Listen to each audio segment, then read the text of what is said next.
Alright, so ayan. So good morning po sa ating lahat. Saang sulok ng mundo tayo naroroon ngayon. So ako po ang inyong makakausap sa araw na ito. Ako po si Senior Marketing Ann De Leon, no, na nandito po sa Kings Court, sa ating main office, located po at 9th floor Kings Court Building, Chino Roses Avenue, sa room 908, so sa Tower 1.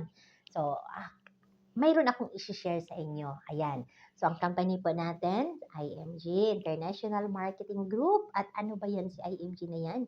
So, si IMG po, sa hindi po nakakaalam, lalong-lalo na sa aking mga guests, si IMG po ay isa po siyang financial education. So, nagtuturo po tayo, no? From spender to saver. Kung ayan, so kailangan natin magkaroon po tayo ng ipon. Ilang taon na po ba tayo hanap buhay? Kumustahin mo nga kung may ipon ka na ba, di ba? So dito po matutunan po natin, no, sa ating company kung paano pala natin papahalagahan yung bawat pisong ating pinaghihirapan at paano po natin mapaghandaan, maproteksyonan ang ating kalusugan patungo po sa ating kinabukasan. Ladies and gentlemen, give me your ears for a while. Alright, so ayan, no. So, si IMG po, malaki talagang tulong, no, para sa mga mamayang Pilipino.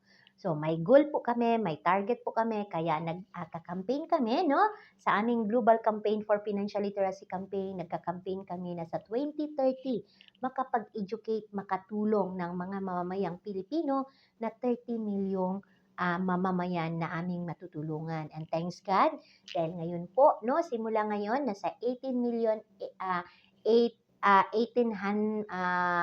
million, no? 18,000 mahigit na po tayo. So, yun yung kagandahan. So, malayo-layo pa, pero malapit-lapit lang po yan kung lahat po kami ng IMG member nagtutulong-tulungan, di ba? So, sana isa ka din po namin na matutulungan. So, kahit po, no, sabihin natin, marami ka ng pera dyan, marami kang ipon, no, may ipon ka, pero, no, kung hindi po tayo talaga financially educated, so hindi natin mapapansin, biglang darating ang panahon na magiging walang-wala po tayo dahil hindi po natin na-manage ng tama yung ating perang pinaghihirapan. At higit sa lahat, dito po sa aming company, ituturo po sa atin, no, kung paano po natin i-build yung ating solid financial foundation. So, ayan, nakikita po natin yan. So, dito matutunan natin paano natin i-build ng tama yung ating solid financial foundation na unang-una, proper healthcare. So, kung mayroon kang healthcare ngayon, good for you dahil magagamit mo yan. Pero dapat talaga mayroon po tayong long-term healthcare. So, yun po yung ating Kaiser na 3-in-1 na mayroon ka ng long-term healthcare, may investment ka pa at may insurance ka, di ba? So, kailangan talaga natin to kasi kung mawala ka ng trabaho, syempre doon na po papasok yung ating long-term healthcare. So, ngayon, habang may trabaho ka pa, healthy ka pa dahil hindi din po lahat, no, ma-priority na magkaroon po tayo ng Kaiser kasi may limitasyon din po ang edad nito. So kaya ngayon pa lang, habang healthy ka pa, bata pa, may trabaho pa, sikapin mo po na magkaroon ka ng long-term healthcare at yan po si Kaiser. Alright? Then exclusive broker po ang aming company, IMG. So exclusive broker po siya ni Kaiser. Walang ibang makapag-offer sa iyo. Tandaan mo yan. Walang ibang makapag-offer sa iyo ng Kaiser kundi IMG member. Kaya kung mayroon mang lalapit sa iyo, mag-Kaiser ka, ma'am, sir. So, tatanungin niyo po, IMG member ka ba? Mayroon ka bang code? O mayroon kang portal? O, yun po yun, no, na dapat alamin mo para hindi ka ma-scam. Pero pag walang pinapakita sa iyo, tumakbo ka na kasi may scam ka niya, di ba? So, ayan. And then, no, so next, life protection. So, dapat talaga protektahan natin yung ating pamilya. Yan yung sinasabi na kung totoo kang nagmamahal sa pamilya mo, dapat protektahan mo sila. Dahil yung life insurance, hindi kami nagbibenta ng life insurance, kundi ibahagi namin sa inyo ang kahalagahan na dapat protektahan natin ang ating mga mahal sa buhay. Dahil ang life insurance, yan po yung instant money, no, na kung mawala tayo sa mundong ito, matsugi, matigok, no, so yung pamilya natin ay magpapatuloy ang kanilang buhay, di ba? Yan. So, yan po yung replacement natin sa kanila. And then, next, manage debt. So, marami ka bang utang? Kung wala kang utang, congratulations. Pero kung marami kang utang, join IMG para matutulungan po tayo paano natin i-manage yung ating utang. Dahil dito po marami na pong natutulungan paano po makakaahon sa kahirapan, mabayaran yung mga utang. So, mayroong pamamaraan kung paano po tayo madagdagan yung ating income. So, mabayaran natin yung ating kautangan at alam natin yan paano minamanage yung utang natin. Kung nangutang ka man, mayroong dalawang utang, no? Na kung nangutang ka na alam mo na may babalik sa'yo, good utang po yan. Pero kung nangutang po tayo na alam natin isa, parang luho lang, no, 'di ba? Parang ipagmayabang lang natin, o 'di ba? Ipakita lang natin, no, na mayroon tayo, no, kahit hirap na tayo. So that is bad utang. Kaya i-manage natin yung utang na mayroon po tayo. Alright? So hindi naman masama mangutang. Basta alam natin na ang utang ay nakakatulong sa atin. Hindi tayo mahirapan. Dahil kung hindi mo alam, kung hindi ka nakaranas ng utang, ang utang po ay salot ng ating buhay. Kaya patuloy tayong naghihirap, nababaon sa kahirapan dahil ang lagi nating sinasandalan is utang. So, 'di ba? So, dapat i-terminate natin ang utang na mayroon tayo. O, 'di ba? Alright, the next, emergency fund. So, tayong mga Pilipino, ang daming emergency pag-usapan, maraming emergency, pero walang fund. So, saan tayo humuhugot ng fund? Saan tayo sumasandal? Sa gobyerno, sa mga pamilya, sa mga kaibigan, di ba? Pero eto pa, pag panahon na tayo po magkaroon ng emergency, diyan mo makikilala kung sino po yung tunay na nagmamahal sa iyo at pamilya mo. Tama? So, ayan, kaya dapat mayroon tayong itatabi, no, na 3 to 6 months ng ating sahod para po sa ating emergency fund. Then, ating investment.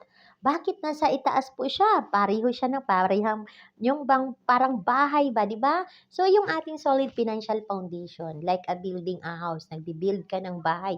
So, paano po ba mag-build ng bahay? Unang-una ang pundasyon, kaya dapat meron tayong healthcare. So, may healthcare ka na? Check!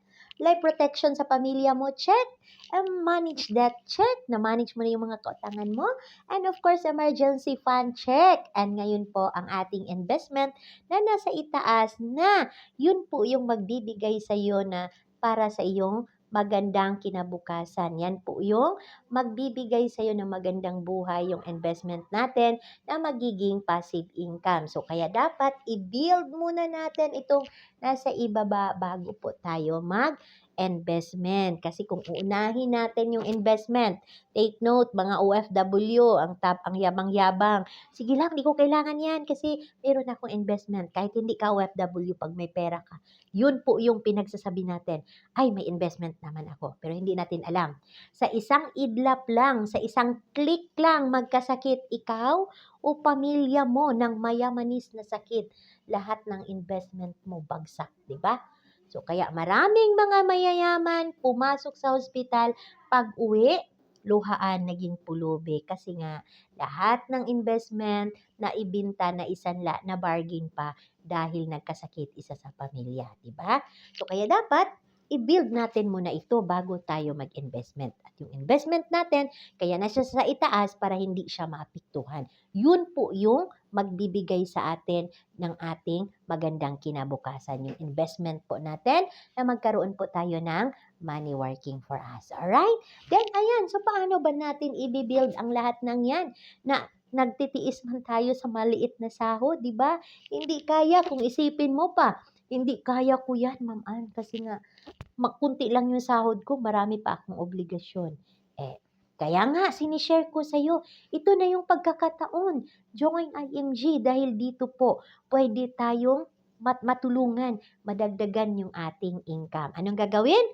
Increase cash flow. Palakasin natin ang ating income sa pamagitan po ng ating company na pwede pa tayong makatulong sa ating kapwa at habang nag-aaral tayo, pwede tayong kumita. Diba? So, pwede nating madagdagan ang ating income para malahat na yan magagawa po natin. Alright, so ayan, so dito mo lang yan matutunan sa ating company, sa IMG International Marketing Group, kung paano pala napaka-importante na building a solid financial foundation para hindi maggigiba o hindi mawawasak o hindi masisira yung pundasyon natin, no, sa ating mga kapirahan, sa ating kalusugan, sa ating kinabukasan. Dapat po sundan po natin yan, no, sundan po natin paano natin i-build ng strong, solid financial foundation. Alright? So, thank you so much and good morning everyone. Sana ay dito pa lang, no, makapag-isip po tayo na importante ito para sa ating sarili, sa ating mga mahal sa buhay, at sa ating kinabukasan. Higit sa lahat, maproteksyonan po natin ang ating kalusugan. And good morning! Thank you so much. And this is Andy Leon, Senior Marketing Director. Alright, bye!